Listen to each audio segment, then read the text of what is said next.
योगी सरकार के मिशन कायाकल्प की खुली पोल।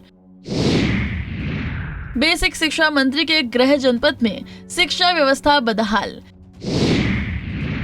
एक ही स्कूल परिसर में चलाए जाते हैं 3 स्कूल। एक ही क्लासरूम में चलती है अलग अलग कक्षाएं। एक ही कमरे में हो रही 5 कक्षाओं की पढ़ाई। स्कूल की बदहाली पर विपक्ष ने उठाए सवाल।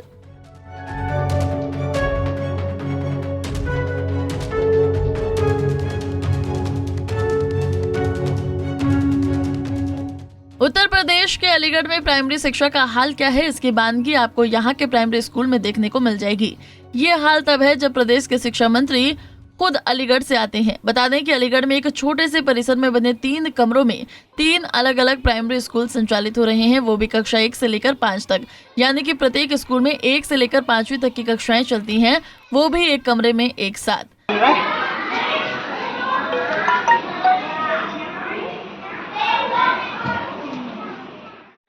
क्या नाम है गुड़िया तुम्हारा? कौशिक शर्मा। किस क्लास की छात्रा हो तुम? 4th। अच्छा ये बताओ कहाँ पढ़ते हो आप? रूम में। अच्छा कौन से स्कूल में पढ़ते हो? बालक पाठशाला 29। अच्छा ये बताओ, ये जो आपकी क्लास चलती है ये रूम में चलती है बाहर बैठ के पढ़ते हो? 1st और 2nd के तो बाहर बैठते हैं ब्रांच पे, और 3rd 4th 5th के भी अंदर बैठते हैं अलग अलग ग्रुप में। एक ही रूम में के 3rd 4th 5th के बैठते हैं? हाँ, ग्रुप बना के। कहीं पर एक ही टीचर इन 5 कक्षाओं एक साथ पढ़ा रही है तो कहीं 2 टीचर इन बच्चों को पढ़ा रही हैं। ऐसा कोई एक परिसर नहीं है, ऐसे कई सारे परिसर हैं जहां पर एक ही साथ अलग अलग कई स्कूल एक एक कमरे में संचालित हो रहे हैं, जिसका जायजा लेने के लिए पंजाब केसरी की टीम सबसे पहले अलीगढ़ के बेला मार्ग स्थित एक परिसर में पहुंची, जहां 3 स्कूलों के एक ही परिसर में संचालित होने पाए गए। यहाँ एक ही छोटे परिसर में बने 3 कमरे और एक बरामदे में बालक प्राथमिक विद्यालय नंबर 29, बालक प्राथमिक विद्यालय नंबर 44 और कन्या प्राथमिक विद्यालय नंबर 41 संचालित होता हुआ मिला। यानी कि तीनों स्कूलों के लिए एक एक कमरा अलॉट था। हमने सबने पहले बालक प्राथमिक विद्यालय 44 की अध्यापिका ममता गुप्ता से बात की, तो उन्होंने स्कूल की बदहाली को लेकर क्या कहा, सुनिए। ये बालक पाठशाला संख्या 44 है। इसमें 2 स्कूल और चल रहे हैं, बालक पाठशाला संख्या 29 और कन्या पाठशाला संख्या 41। तो मैम जिस तरीके से एक ही परिसर में 3 विद्यालय चल रहे हैं, तो जो कक्षा 1 से 5 तक के विद्यार्थी हैं वो किस तरीके से पढ़ाई करते हैं? हमारे यहाँ स्कूल कंबाइंड करके हम बच्चों को पढ़ाते हैं। अच्छा तो ये एक ही रूम में बच्चे पढ़ते हैं? नहीं, एक ही रूम में नहीं है, क्योंकि इसमें कुल 4 ही कमरे हैं, तो उस हिसाब से हम मैनेज करते हैं कि किस तरीके से बच्चों को बिठाना है। पंजाब केसरी की टीम जब दूसरे कमरे का रुख किया तो दूसरे कमरे में बालक पाठशाला नंबर 29 की अध्यापिका लता वार्ष्णेय ने बताया कि इस कैंपस में 3 स्कूलों के करीब 200 बच्चों को पढ़ाया जा रहा है, जिसके लिए न तो पर्याप्त क्लासरूम की व्यवस्था है और न ही क्लास टीचर।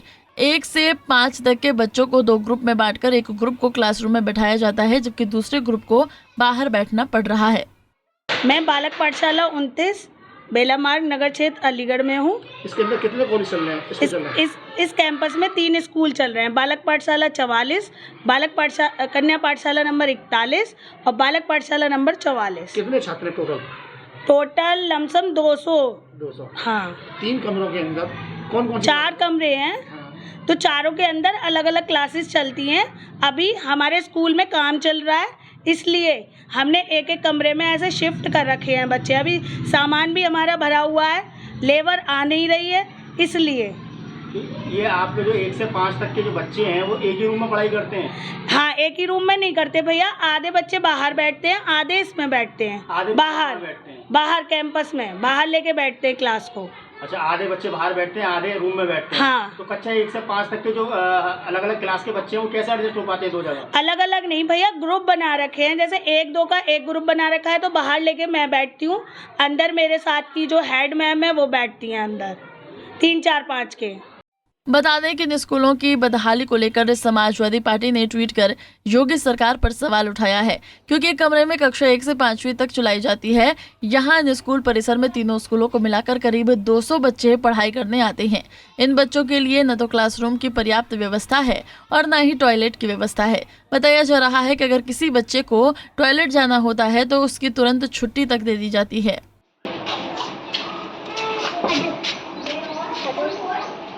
चलो बैठो बैठो भाई।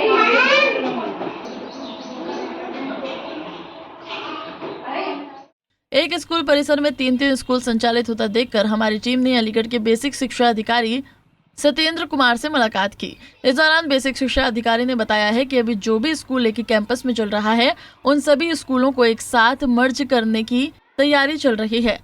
देखिए, ऐसा है कि हमारे यहाँ नगर क्षेत्र में 110 विद्यालय हैं, जिसमें उच्च प्राथमिक और प्राथमिक सब मिलकर हैं, और कुछ स्कूल एक ही कैंपस में कई स्कूल इसलिए चल रहे हैं क्योंकि उनका सेविलियन नहीं हुआ है। अब नया सत्र स्टार्ट हो गया है और हमारी कार्य योजना बन गई है। जो एक ही कैंपस में स्कूल है, शासन आदेश के अनुसार उसको स्कूल को मर्ज कर दिया जाएगा और वो एक स्कूल संचालित के रूप में होगा। सर, दिक्कत ये भी आ रही है कि एक ही कमरा है, 1 से लेकर 5 तक की क्लास, उसी में बच्चों के लिए खाना बनाने की व्यवस्था नहीं, अभी क्योंकि पहले यहाँ पे एनजीओ को खाना दिया जाता था, तो हमारे यहाँ किचन शेड का निर्माण नहीं है। उसके शासन से डिमांड करी जा रही है कि हमारे यहाँ रसोई घर बनाने का निर्माण है। जो हमारा बजट जाता है उसमें हमने ये प्रपोजल किया है, और आने वाले समय में जैसे बजट प्राप्त होगा तो किचन शेड भी बनेगी, और जो एक ही कैंपस में कई स्कूल है, प्राइमरी जूनियर जो भी, उनको सबको मर्ज करने की कार्रवाई चल रही है। बता दें कि इन स्कूलों में पंजीकृत छात्रों की संख्या के हिसाब से कमरे में बैठने के लिए स्थान तक उपलब्ध नहीं है। ये हाल तब है जब उत्तर प्रदेश के बेसिक शिक्षा मंत्री संदीप सिंह अलीगढ़ से आते हैं। अब आप अंदाजा लगा सकते हैं कि जहां एक ही कमरे में कक्षा 1 से लेकर 5 तक की क्लास एक साथ चलती हो, वहां के बच्चों का भविष्य कैसा होगा। पंजाब केसरी टीवी के लिए अलीगढ़ से अर्जुन वार्ष्णेय की रिपोर्ट। हमसे जुड़े रहने के लिए हमारे YouTube चैनल को सब्सक्राइब करें और नई वीडियो की नोटिफिकेशन के लिए बेल आइकॉन को दबाएं। अगर आप ये वीडियो Facebook पर देख रहे हैं तो लाइक जरूर करें और ज्यादा से ज्यादा शेयर करें। धन्यवाद।